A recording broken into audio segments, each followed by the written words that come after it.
बिस्मिल्लाहिर्रहमानिर्रहीम। आज जो टॉपिक हम स्टार्ट करने लगे हैं बेसिकली वो फिजियोलॉजी का है।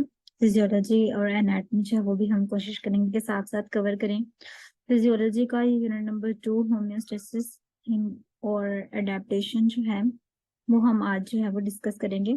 कंटेंट के अकॉर्डिंग जो है वो सारे टॉपिक्स जो है वो कवर करने की कोशिश करेंगे। सबसे पहले होम्योस्टेसिस का जो वर्ड है वो बेसिकली कौन सा वर्ड है, वो एक ग्रीक वर्ड है। ठीक है, ग्रीक वर्ड से जो है वो डिराइव किया गया है। और इस ये भी जिस तरह हमने पढ़ा था कि दो वर्ड्स का जो है ना वो उनको कोलैबोरेशन की गई, उनको कोलैबोरेट करके जो है ना ये वर्ड बेसिकली बना है।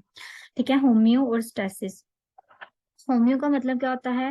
होम्यो जो है वो एक अलग वर्ड है और स्टेसिस जो है वो एक अलग वर्ड है। होम्यो का मतलब है सेम और स्टेसिस का मतलब होता है कंडीशन। होम्योस्टेसिस यानी सेम कंडीशन। बॉडी को जो है वो सेम कंडीशन पे बैलेंस रखने का नाम जो है वो बेसिकली क्या है? होम्योस्टेसिस। होम्योस्टेसिस की अगर हम प्रॉपर डेफिनेशन देखें तो any process that living things use to actively maintain fairly stable condition. यानी कोई भी ऐसा प्रोसेस जिसके जरिए जो लिविंग ऑर्गेनिजम्स हैं वो क्या करते हैं, कोशिश करते हैं कि अपनी बॉडी का इंटरनल इन्वायरमेंट जो है वो सेफ रखा जाए, उसको जो है वो कांस्टेंट रखा जाए, उसको सेम कंडीशन पे रखा जाए, तो उसको हम कहते हैं कि ये होम्योस्टेसिस है। नेक्स्ट जो है वो ये टर्म जो थी होम्योस्टेसिस की टर्म जो थी वो बेसिकली 1930 में जो थी वो ओरिजिनेट की गई या इसको कॉइन किया गया। और किसने किया था? एक फिजिशियन था जिसका नाम था वॉल्टर कैनन। उसने जो था इस टर्म को कॉइन किया था 1930 में।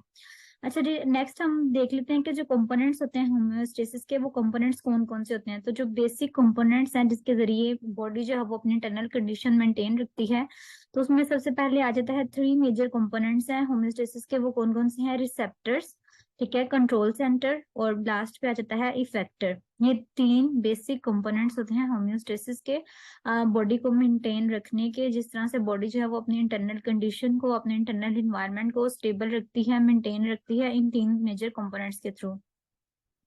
सबसे पहले अगर हम रिसेप्टर्स की बात करें तो रिसेप्टर्स बेसिकली कौन सी चीजें हैं जो कि इंफॉर्मेशन को पिकअप करती हैं, अपनी सराउंडिंग से सारी इंफॉर्मेशन जो है वो लेके जाएंगी किसके पास? कंट्रोल सेंटर के पास जो है वो लेके जाएंगी। अब ये कुछ रिसेप्टर्स आपको नजर आ रहे हैं, ठीक है। हमारी आंखों में, हमारे कान में, हाथों के ऊपर, ठीक है, कुछ तरह नर्व एंडिंग्स होती हैं कुछ, ठीक है। अब वो हाथ की बात करें तो टच स्टिमुलस जिस तरह जाता है वो जाके फिर कंट्रोल सेंटर के पास जो है वो मैसेज लेके जाता है। कंट्रोल सेंटर बेसिकली हमारा माइंड, हमारा ब्रेन के अंदर हाइपोथैलेमस है, ठीक है। तो रिसेप्टर्स होते हैं वो अब हमारे हाथ में, हमारी फिंगर टिप के अंदर जो है वो कुछ सेंसरी नर्व एंडिंग्स हैं, ठीक है, वो रिसेप्टर्स के तौर पे काम करती हैं। अब अगर मैं आपको सिंपल वर्ड्स में जो है वो एक्सप्लेन करूँ तो जिस तरह मैं आपको बताऊं कि हमारा हाथ जैसे आग के ऊपर रखते हैं, ठीक है, तो क्या होता है कि जो सेंसरी नर्व एंडिंग्स हैं हमारे हाथ की, हमारी फिंगर के अंदर, वो क्या होंगी? वो रिसेप्टर्स हैं, वो रिसेप्ट करेंगी, वो रिसीव करेंगी इंफॉर्मेशन को, कोई भी जो उसको लगी है। यानी अगर उसको कूल कोल्ड इन्वायरमेंट मिला या उसको हॉट इन्वायरमेंट मिला, वो उसको रिसीव करेंगे इन्फॉर्मेशन को। फिर उस इन्फॉर्मेशन को उन्हें भेजना है ब्रेन के पास। ब्रेन के अंदर हाइपोथैलेमस है, हमारा कंट्रोल सेंटर है, वो रिसीव करेगा इन्फॉर्मेशन को कि हाँ ये मतलब ये जो है वो बॉडी को जो है वो हीट लग रही है, बॉडी को जो है वो कोल्ड इन्वायरमेंट जो है वो मिल रहा है। फिर वो जो कंट्रोल सेंटर होगा वो क्या करेगा? उस इंफॉर्मेशन को जो है वो इफेक्टर के पास जो है वो ट्रांस मैसेज भेजेगा कि अब तुम ये वाला रिस्पॉन्स जो है ना वो दो, फीडबैक जो है ना ये वाला दो। तो इस तरह से जो है ये पूरा साइकिल चलता रहता है। रिसेप्टर ने क्या करना है? इन्फॉर्मेशन को पिकअप करना है, ठीक है, पिकअप कर लिया इन्फॉर्मेशन को और उसको भेजना है। क्या करना है? इन्फॉर्मेशन को पिक करना है, उसके बाद उसको कंट्रोल सेंटर की तरफ लेके जाना है और कंट्रोल सेंटर मैसेज भेजेंगे इफेक्टर्स को कि ये वाला जो रिस्पॉन्स है वो हमने अब करना है, ठीक है। उसके बाद अगर हम बात करें रिसेप्टर्स के बाद आ जाते हैं जी हमारा कंट्रोल सेंटर। तो कंट्रोल सेंटर क्या होता है? कंट्रोल सेंटर जो होता है वो प्रोसेस करता है इंफॉर्मेशन को, ठीक है, और रिसेप्टर्स को जो है वो सिग्नल भेज देगा। और कंट्रोल सेंटर बेसिकली हमारा हाइपोथैलेमस, ठीक है, उसमें हम कहते हैं कि हमारा हाइपोथैलेमस जो है वो हमारे बॉडी का कंट्रोल सेंटर है। उसके बाद इफेक्टर्स आ जाते हैं। इफेक्टर्स जो है वो क्या करते हैं? एक रिस्पॉन्स प्रोड्यूस करते हैं, ठीक है। जो कंट्रोल सेंटर ने उनको सिग्नल्स भेजा होगा उसके अकॉर्डिंग जो है वो रिस्पॉन्स जो है वो प्रिपेयर करके, तो वो रिस्पॉन्स जो है वो करते हैं। तो फीडबैक मैकेनिज्म जो है जिस तरह हो जाता है, ठीक है, तो वो फीडबैक बेसिकली देते हैं हमारी बॉडी में। इफेक्टर्स जो है ना वो हमारे मसल्स होते हैं, ठीक है, ग्लैंड्स हैं वो हमारे इफेक्टर्स के तौर पे काम करते हैं जो एक रिस्पॉन्स शो करते हैं। उसके बाद आ जाता है फीडबैक मैकेनिज्म क्या होता है। क्या फीडबैक मैकेनिज्म क्या होता है? एक रेगुलेटरी सिस्टम है जो कि क्या करता है कि कोशिश करता है कि बॉडी को उसकी नॉर्मल स्टेट की तरफ लेके आया जाए, यानी जो होम्योस्टेसिस प्रोसेस है ना, उसको हम क्या कर सकें, उसको मेंटेन कर सकें, उसको जो है बॉडी को होम्योस्टेसिस की कंडीशन में ही रखा जाए, सेम कंडीशन में, रेगुलेशन में ही रखा जाए। ये फीडबैक मैकेनिज्म का काम होता है। वो इस तरह से जो है वो परफॉर्म करता है, कुछ पॉजिटिव फीडबैक मैकेनिज्म के थ्रू, नेगेटिव फीडबैक मैकेनिज्म के थ्रू, कि बॉडी जो है ना वो अपनी स्टेबल कंडीशन में जो है ना वो रहे। अब आपको पता है कि हमारी बॉडी में दो तरह के मैकेनिज्म है एग्जिस्ट करते हैं, जो कि नेगेटिव है और पॉजिटिव फीडबैक मैकेनिज्म है। ठीक है, ये दोनों जो है वो काम करते हैं, कोई स्टिमुलेट करता है, कभी इनहिबिट करते हैं किसी पाथवे को, ताकि जो है वो बॉडी अपनी नॉर्मल कंडीशन में जो है वो रहे। अब हम पढ़ लेते हैं कि सबसे पहले पॉजिटिव फीडबैक है, ठीक है, नेगेटिव फीडबैक है, और ये दोनों कंडीशंस जो है वो हमारी बॉडी के अंदर साइड बाय साइड जो है वो काम कर रही होती हैं। हम पढ़ लेते हैं पॉजिटिव फीडबैक क्या है और नेगेटिव फीडबैक क्या है। सबसे पहले हम देख लेते हैं नेगेटिव फीडबैक जो है वो क्या होता है। ठीक है, नेगेटिव फीडबैक में क्या होता है कि जो रिस्पॉन्स होता है ना, वो क्या करता है, रिवर्स करता है या ऑपोजिट इफेक्ट प्रोड्यूस करता है। जो भी आपने आपका ओरिजिनल स्टिमुलस आया है उसके ऑपोजिट जो है वो काम करेगा। ठीक है, यानी आपने जो है वो एक स्टिमुलस भेजा है, अब आपकी जो बॉडी है उसने क्या करना है, उससे ऑपोजिट स्टिमुलस, ऑपोजिट इफेक्ट जो है ना वो प्रोड्यूस करके देना है। तो ये होता है नेगेटिव फीडबैक। अगर ज्यादा का जो है वो आ रहा है स्टिमुलस, तो वो क्या करेगी, कम का रिस्पॉन्स देके उसको जो है वो कम करेगी। अगर आपकी बॉडी में एक चीज ज्यादा हो रही है तो नेगेटिव फीडबैक क्या करेगा, उसको कम कर देगा, अगर कम हो रही है तो उसको ज्यादा कर देगा, यानी ऑपोजिट काम जो है ना वो करता है नेगेटिव फीडबैक मैकेनिज्म। हम एग्जाम्पल के थ्रू जो है ना इसको समझेंगे। जैसे कि नेगेटिव फीडबैक जो है वो कहते हैं एक्सप्लेन किया जा सकता है इंसुलिन प्रोडक्शन के जरिए। यानी हमारी बॉडी के अंदर जब भी ग्लूकोज का लेवल ज्यादा हुआ, ठीक है, आपने कोई खाना खाया, आपकी बॉडी के अंदर ग्लूकोज का लेवल क्या हो गया, ज्यादा हो गया। अब क्या हुआ कि ग्लूकोज का लेवल ज्यादा हो गया, जो हमारा सेंटर है, ठीक है, कंट्रोल सेंटर, उसको मैसेज जाएगा कि ग्लूकोज का लेवल जो है ना वो ज्यादा हो गया। अब ग्लूकोज का लेवल ज्यादा होने की वजह से जो हमारा कंट्रोल सेंटर है वो मैसेज भेजेगा पेंक्रियाज को, ठीक है, जो कि इफेक्टर है इस केस में, कि तुम क्या करो, इंसुलिन रिलीज करना शुरू करो। ठीक है, तो पेंक्रियास क्या करेगा, इंसुलिन रिलीज करना शुरू कर देगा, और ब्लड का जो शुगर का लेवल होगा वो कम हो जाएगा। तो ये क्या हो गया, एक नेगेटिव फीडबैक है। ठीक है, ज्यादा हुआ था शुगर का लेवल और बाद में उसने क्या कर दिया, उसको कम कर दिया। ठीक है, यानी ऑपोजिट जो है वो स्टिमुलस से ऑपोजिट रिस्पॉन्स जो है वो हमारी बॉडी ने अगर दिया है तो वो क्या है, नेगेटिव फीडबैक। अब इंसुलिन क्या करती है, इंसुलिन बेसिकली शुगर को जो है वो वापस लेके जाती है, ठीक है, सेल्स के अंदर कन्वर्ट करती है, जैसे कि वो ग्लूकोज है ना जिसको ग्लाइकोजन में कन्वर्ट कर देगी, ठीक है, इनको स्टोर कर देगी इंसुलिन जो होती है। तो इस तरह से शुगर का लेवल हमारी बॉडी में कम हो जाएगा। तो ये किसकी एग्जाम्पल होगी, एक नेगेटिव फीडबैक मैकेनिज्म की, यानी ग्लूकोज लेवल ज्यादा हुआ, हमारी बॉडी ने उसको कम कर दिया, और ये जो है बाद में, और जब ग्लूकोज का लेवल कम हो जाएगा तो इंसुलिन का रिलीज होना भी जो है वो हमारी बॉडी के अंदर बंद हो जाता है। ठीक है, एक और एग्जांपल हम ले लेते हैं हमारी बॉडी टेम्परेचर की। जो हमारी बॉडी के अंदर नॉर्मल हमारा टेम्परेचर होता है, अगर वो फर्क करें किसी वजह से अपने सेट लेवल से जो है वो नीचे हो गया, ठीक है, यानी कोल्ड इन्वायरमेंट में जो है वो हमारी बॉडी जा रही है, तो फिर क्या होगा कि जो टेम्परेचर सेंसिटिव नर्व एंडिंग्स होती हैं, ठीक है, वो उसको डिटेक्ट करेंगी, उसके बाद वो क्या करेंगी, वो एज अ रिसेप्टर काम करेंगी, और वो मैसेज भेजेंगी हाइपोथैलेमस को कि जो बॉडी का टेम्परेचर है ना वो क्या हो रहा है, लो हो रहा है। ठीक है, तो वो फिर सेंटर क्या करेगा कि बॉडी को कहेगा कि कोई इस तरह के मैकेनिज्म्स करो कि तुम्हारी बॉडी का जो टेम्परेचर है वो रेज हो जाए।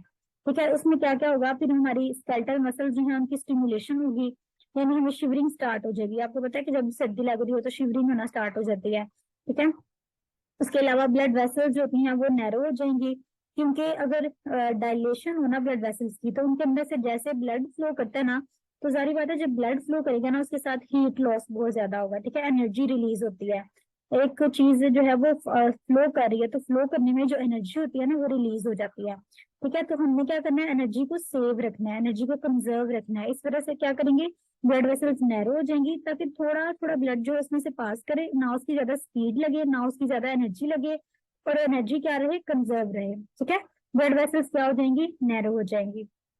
उसके बाद जो हमारा बिहेवियर है वो भी थोड़ा सा चेंज होगा, यानी हम कंबल शंबल ले लेंगे ऊपर, ठीक है, ब्लैंकेट्स वगैरह ले लेंगे, और ज्यादा ज्यादा कपड़े पहन लेंगे ताकि हमारी बॉडी जो है ना वो एनर्जी को सेव रख सके। तो क्या हुआ कि हमारा टेम्परेचर ड्रॉप हुआ, ठीक है, सेंसरी नर्व एंडिंग स्टिमुलेट हुई, उन्होंने बॉडी के हाइपोथैलेमस को जाकर मैसेज भेजा, कि बॉडी का टेम्परेचर कम हो रहा है, हाइपोथैलेमस ने आगे से 3 सिस्टम जो है वो एक्टिवेट किए। एक तो उसने स्केलेटल मसल को स्टिमुलेट कर दिया, तुम शिवरिंग करो, शिवरिंग करने से एनर्जी जो है वो प्रोड्यूस होती है, हीट हीट जो है वो कंजर्व रहती है, ठीक है।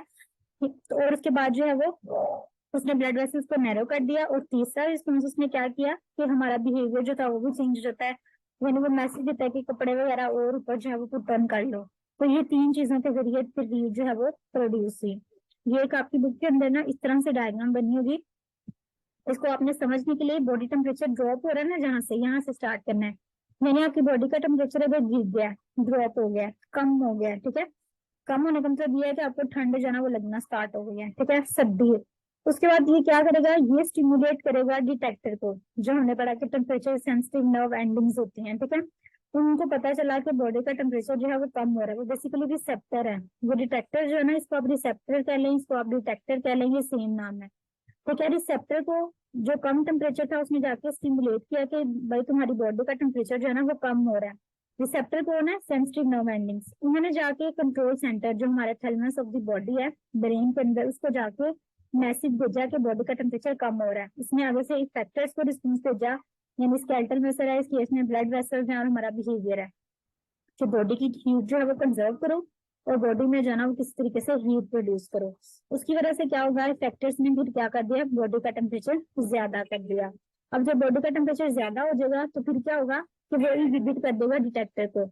यानी जब बॉडी का टेम्परेचर ज्यादा हो जाएगा ना तो फिर वो कहेगा कि अब बंद कर दो सारा सिस्टम, यानी अब मेरा टेम्परेचर जो है वो नॉर्मल हो गया, अब जरूरत नहीं है, ठीक है, किसी भी चीज की। तो इस तरह से जो है वो फिर माइनस का निशान यहाँ पे ये शो करता है कि वो अब उसको इनहिबिट कर देगा कि अब जो है वो बॉडी का टेम्परेचर नॉर्मल है, अब मतलब मजीद हीट प्रोड्यूस करने की जरूरत नहीं है। इसने स्टिमुलेट किया था और जब बॉडी का टेम्परेचर ज्यादा हो जाएगा तो वो उसको इनहिबिट कर देगा। ये एक फिजियोलॉजिकल नेगेटिव फीडबैक मैकेनिज्म की एग्जांपल है, जो कि बॉडी का टेम्परेचर कैसे कंट्रोल होता है, ठीक है। नेक्स्ट जो है हमारे पास पॉजिटिव फीडबैक मैकेनिज्म आ जाता है। पॉजिटिव फीडबैक मैकेनिज्म का मतलब क्या होता है कि स्टिमुलस जो है ना वो इंक्रीज कर रहा है रिस्पॉन्स पे, ठीक है। नेगेटिव फीडबैक में हमने ये पढ़ा था कि स्टिमुलस डिक्रीज करता है रिस्पॉन्स को, और ऑपोजिट इफेक्ट आता है, ठीक है। रिस्पॉन्स जो होता है वो ऑपोजिट होता है, स्टिमुलस अगर बढ़ रहा है तो रिस्पॉन्स जो होगा वो कम करेगा उसको, स्टिमुलस अगर कम का आ रहा है तो रिस्पॉन्स जो होगा वो उसको ज्यादा करेगा, ठीक है, ऑपोजिट था। लेकिन इसमें क्या होता है, सेम सेम कंडीशन, यानी स्टिमुलस होता है वो क्या करता है, इंक्रीज करता है रिस्पॉन्स को, और जैसे जैसे स्टिमुलस मिलता जाता है, ठीक है, और रिस्पॉन्स भी जो है ना वैसे वैसे इंक्रीज होता जाता है। इसकी एग्जाम्पल जो है ना,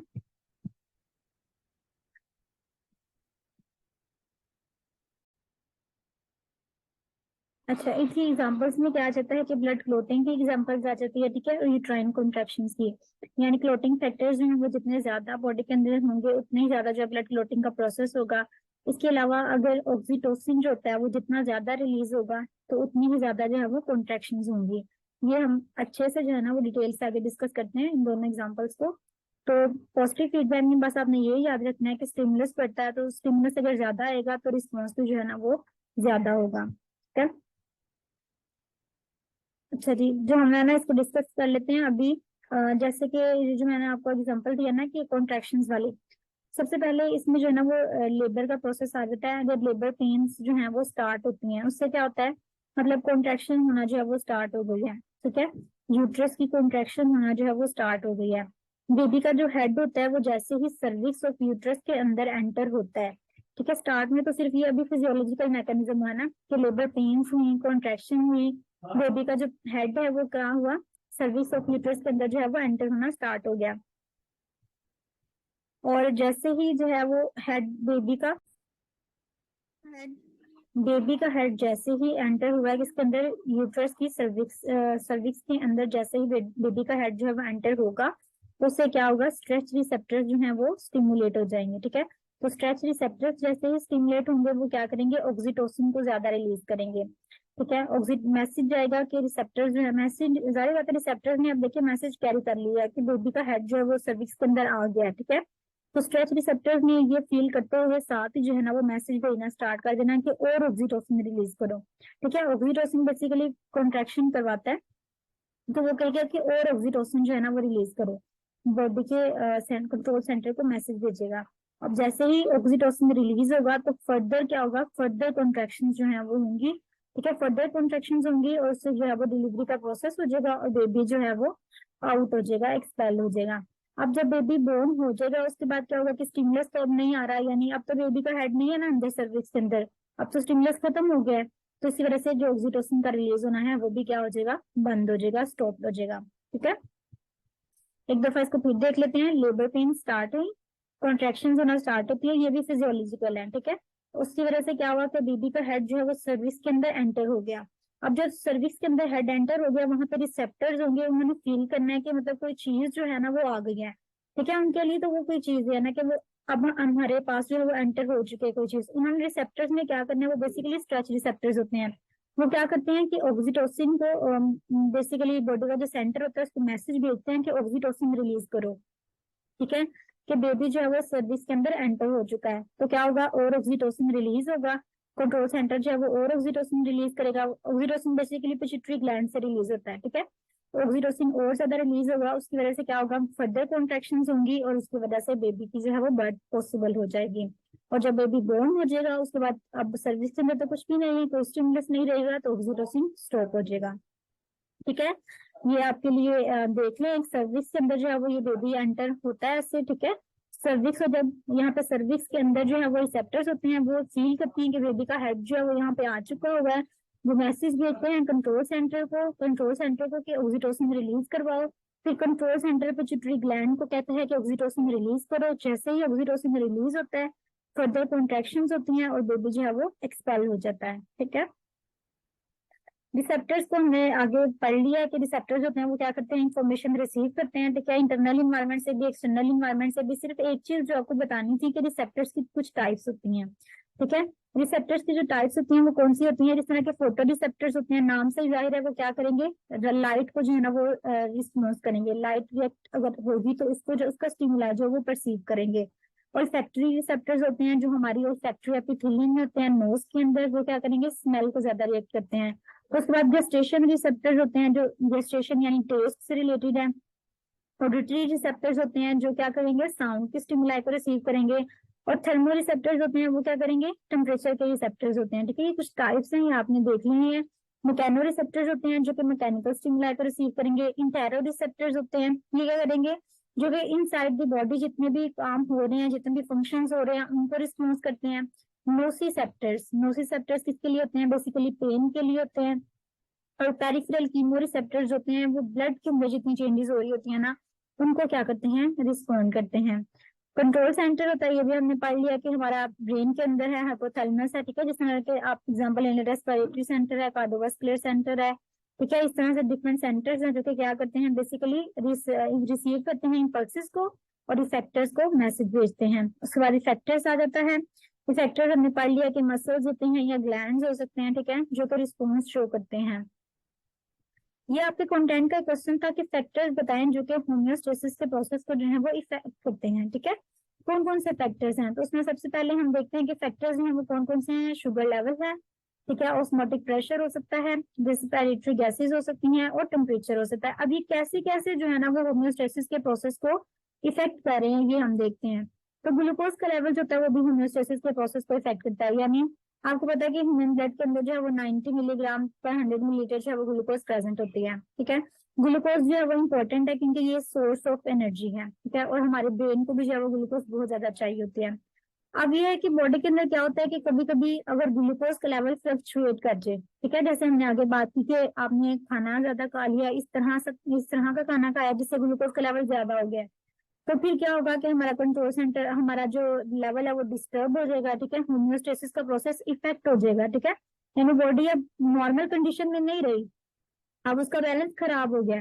तो फिर क्या होगा कि ग्लूकोज के लेवल को अब मेंटेन करने की जरूरत पड़ेगी। फिर हम मैसेज भेजेंगे अपने ब्रेन को। ठीक है, ब्रेन जो होगा वो पेनक्रियाज को मैसेज भेजेगा कि इंसुलिन रिलीज करो ताकि ग्लूकोज के लेवल को कंट्रोल किया जाए। ठीक है, फिर इंसुलिन रिलीज होगी, वो जो ग्लूकोज होता है एक्स्ट्रा उसको पकड़ पकड़ के ग्लाइकोजन में कन्वर्ट करती जाएगी ताकि ग्लूकोज का लेवल कम हो जाए बॉडी के अंदर। ठीक है, तो ग्लूकोज का लेवल मेंटेन इस तरह से जो है वो फिर हम रखेंगे। तो जो होम्योस्टेसिस के प्रोसेस को इफेक्ट करने वाली पहली चीज है वो कौन सा है, ग्लूकोज। ग्लूकोज का लेवल जो है वो होम्योस्टेसिस के प्रोसेस को इफेक्ट कर सकता है, यानी अगर ये कम ज्यादा हो जाए तो बॉडी की कंडीशन जो है नॉर्मल कंडीशन वो खराब हो जाती है। ठीक है, उसके बाद ऑस्मोटिक प्रेशर आ जाता है। तो ऑस्मोटिक प्रेशर आपको पता है कि वो प्रेशर होता है जो कि नेसेसरी होता है कि कोई भी सोल्यूशन जो है वो इनवर्ड फ्लो ना करें, ठीक है। यानी कि सॉल्वेंट के अंदर जो है वो एक सेमी परमेबल मेम्ब्रेन है, ठीक है, उसके अक्रॉस जो है ना वो मूवमेंट से बेसिकली जो है वो बचाता है आपको। तो ऑस्मोटिक प्रेशर मेंटेन रखना भी बहुत ज्यादा जरूरी है। ये कौन मेंटेन रखता है? किडनीज मेंटेन रखती हैं, ठीक है। एंटी डायूरेटिक हार्मोन सिक्रीट होता है जो कि पोस्टीरियर लोब्स होता है पिट्यूटरी ग्लैंड की। वो क्या करता है कि वाटर की एब्जॉर्प्शन करवा देता है, कहता है किडनी ट्यूब्यूल्स में से। लेकिन अगर वो ना करवाए तो फिर क्या हो सकता है, होम्योस्टेसिस का प्रोसेस जो है वो इफेक्ट हो जाता है। तो इस तरह से ये वाला ऑस्मोटिक प्रेशर भी एक फैक्टर है जो कि इफेक्ट करता है होम्योस्टेसिस के प्रोसेस को। उसके बाद रेस्पिरेटरी गैसेज हैं जो कि इफेक्ट करती हैं, यानी अगर ऑक्सीजन के अमाउंट ज्यादा हो जाए या कार्बन डाइऑक्साइड के अमाउंट कम हो जाए, ठीक है, या ऑक्सीजन के अमाउंट कम हो जाए, कार्बन डाइऑक्साइड के अमाउंट ज्यादा हो जाए, तो ये चीज भी जो है ना वो बॉडी की नॉर्मल कंडीशन को इफेक्ट करती है। ऑक्सीजन की कमी या कार्बन डाइऑक्साइड अगर ज्यादा हो जाए तो फिर क्या होता है कि हमारा हार्ट जो है ना वो ज्यादा तेजी से बीट करना शुरू कर देता है। वो ज्यादा तेजी से बीट इस वजह से करता है ताकि ज्यादा से ज्यादा एब्जॉर्प्शन जो है ना वो ऑक्सीजन की कर सके, यानी ज्यादा से ज्यादा ब्लड आए और ज्यादा से ज्यादा जो है ना वो ऑक्सीजन उसके साथ आए और मैं उसको एब्जॉर्ब करूँ, ठीक है। और इस तरह से रेस्पिरेटरी रेट भी जो है वो हमारा इंक्रीज हो जाता है। तो रेस्पिरेटरी गैसेस भी बेसिकली बताने का मकसद ये है कि ये क्या करती हैं, इफेक्ट करती हैं होम्योस्टेसिस के प्रोसेस को। उसके बाद जो चौथी चीज इफेक्ट करती है वो है टेम्परेचर। अब एनिमल्स के अंदर एक नॉर्मल रेंज जो है वो टेम्परेचर की मेंटेन रखना बहुत जरूरी है, ठीक है, 36.8 टू 37.4। इस तरह से एक नॉर्मल रेंज है वो मेंटेन रखना जो है वो बहुत ज्यादा जरूरी है। अगर टेम्परेचर जो है वो कम या ज्यादा हो जाए तो उससे भी होम्योस्टेसिस का प्रोसेस इफेक्ट होता है। जैसे हमने आगे बढ़ा कि अगर टेम्परेचर जो है वो कम हो जाएगा हमारी बॉडी का, ठीक है, तो फिर हाइपोथैलेमस को मैसेज आता है कि टेम्परेचर जो है वो बॉडी का कम हो चुका हुआ है। तो वो क्या करता है कि डिफरेंट मैकेनिज्म जो है वो ऑन करेगा। इसी तरह से अगर टेम्परेचर आपकी बॉडी का ज्यादा हो गया है, ठीक है, यानी आपने हार्ड बहुत ज्यादा एक्सरसाइज की है, ठीक है, उसकी वजह से या आप भागे हो बहुत ज्यादा, तो क्या होगा कि आपका जो टेम्परेचर होगा ना बॉडी का वो ज्यादा हो जाता है। तो फिर उससे क्या होता है कि हमारी बॉडी डिफरेंट मैकेनिज्म जो है वो ऑन करती है। क्या करती है? ब्लड फ्लो तो आपकी स्किन के अंदर ज्यादा ज्यादा जो है ना होता है ताकि हीट लॉस हो। उस केस में हमने पढ़ा था जब हमारी बॉडी का टेम्परेचर कम हो रहा था ना, उस केस में हमने ये पढ़ा था कि ब्लड फ्लो जो था ना वो कम हो जाता है, ठीक है। लेकिन इस केस में जब आपकी बॉडी का टेम्परेचर ऑलरेडी रेज है, इस केस में क्या होगा कि आपका ब्लड फ्लो इंक्रीज हो जाता है। ब्लड फ्लो जब इंक्रीज होगा ना, ज्यादा स्पीडीली जो है वो ब्लड फ्लो होगा और हीट जो है ना वो सारी बाहर लॉस हो जाएगी, ठीक है। स्वेटिंग होगी, आपको स्वेटिंग के थ्रू, इवेपोरेशन के थ्रू जो है वो आपकी बॉडी की हीट जो है वो सारी लूज हो जाएगी और बॉडी का कूलिंग मैकेनिज्म ऑन हो जाएगा। और इसके अलावा हैवी ब्रीथिंग होती है, यानी आप तेज तेज सांस लेते हो, उससे भी क्या होता है कि बॉडी से हीट लॉस होती है। ये तब है जब आपकी बॉडी का टेम्परेचर रेज हुआ हो। जब कम हुआ था वो हमने पहले फैक्टर्स पढ़े हैं, ठीक है। और जब रेज होने तब क्या होना है कि ब्लड फ्लो इंक्रीज हो जाना है, स्वेटिंग होगी, ठीक है, और हैवी ब्रीथिंग होगी। इससे जो है वो बॉडी नॉर्मल कंडीशन की तरफ वापस आती है। और जब कूल होगा तो ये कंडीशन हमने पहले पढ़ ली है कि आपकी ब्लड फ्लो जो है वो आपका डिक्रीज हो जाएगा, ठीक है। और हम जो है वो बिहेवियरल चेंजेस करते हैं कुछ इस तरह से, ठीक है। शिवरिंग वगैरह प्रोड्यूस होती है ताकि हमारी बॉडी में हीट जो है वो कंजर्व रहे, ठीक है। ये था कि आपकी बॉडी का टेम्परेचर रेज हो रहा है, और ये है जब आपकी बॉडी का टेम्परेचर कम हो रहा है। तो इन दोनों में क्या क्या हमारी बॉडी मैकेनिज्म करती है, ये आपने अच्छे से जो है ना वो याद रखना है, ठीक है। तो आज के चैप्टर में इंपॉर्टेंट चीजें इतनी ही थी। तो इंशाल्लाह जो है इस तरह से जो है वो फिजियोलॉजी के भी कंटेंट जो है वो कवर करने की कोशिश की जाएगी कि उसका सारा कंटेंट अच्छे से कवर किया जाए, ठीक है। नेक्स्ट लेक्चर तक जो है वो इंशाल्लाह नेक्स्ट लेक्चर वो थोड़े दिनों तक प्रिपेयर कर देंगे। तब तक के लिए अल्लाह हाफिज।